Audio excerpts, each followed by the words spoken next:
May reseta, ina-attach ganito. Opo. So, i-issuehan ko sila ng ganitong klaseng fund. So, ay ang tao, hindi naman, pagkas kasi, iba kasi yung impression ng tao. Sabi niya, may reseta ka, pwede tayo kolekta. Pero pag ito, wala silang makukuha pera galing sa akin. Ito lang. Pagdating nila doon, makuha talaga nila yung gamot. So, bali yung programa ko, ganito lang man. Ang basihan ko yung hadis ng Rasulullah. Kaya bilang isang Muslim, hindi lang tayo forever dito sa mundo. Inanda din natin ang ating sarili. Anumang posisyon mayroon ka, yan ay isang trial yan sa iyo sa buhay. Kaya dapat mag-contribute ka ng magandang gawain para sa taong bayan or sa kapwa mo.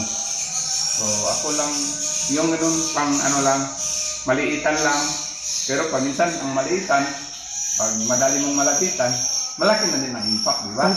O malakihan man ang bigay, paminsan hindi mabibigay, medyo din. Pero mas maganda yung maliitan, basta madaling malapitan. Yun ang kuhan ko. Sa akin naman, yan naman ang programa ko. Mula noon, dalawa lang kasi yung ginawa kong plataforma ko nung tumakbo ako. Nagkakaroon ako ng sariling opisina. Meron talaga ako doon sa SP. Nag-o-office ako ng Monday and Wednesday. Para kung sino man yung mga tao na hindi alam ang bahay ko, kasi malayo to eh. Pamasahe sila ng 30 pesos.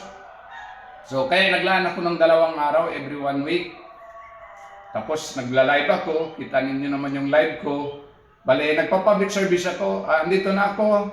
Sino man yung may reseta, gustong mag-avail ng sahod ko gamot ninyo program, andito na ako sa office ko hanggang alas 12. Tapos kung wala ako dito, out of town, may mga naka-official business or may mga seminar, nag-iwan ako ng 2 staff ko. Tapos kahit wala ako dito, tuloy pa rin ang serbisyo.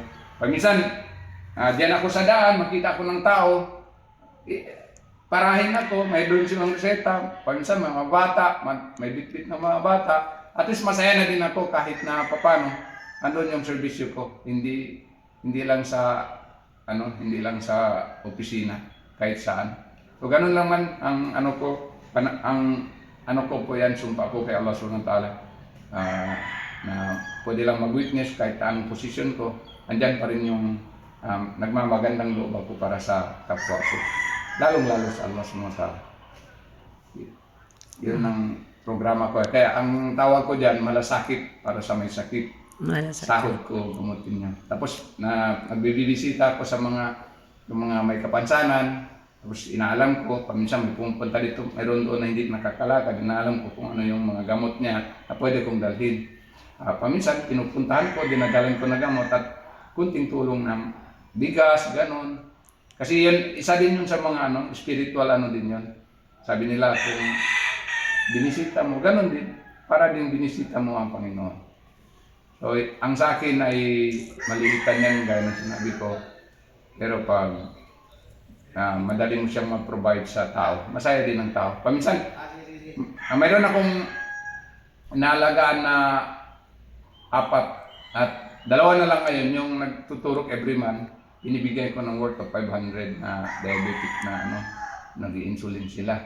So ngayon 2 na lang kasi survive mo yung 2. So 2 na lang every month. Yung iba naman, kamisan nabigyan ko ng 500, pumunta sa akin, or 1,000. Pagbalik niya for the second time, sabi ko, i-reduce na naman natin kasi malaki nang natulong natin. Parang ganun ang sistema ko. Ganito. Ito yung mga galing sa parmasya, sinasauli sa akin. So para ma-audit nyo. Para ko din kung ano yung kuan niya.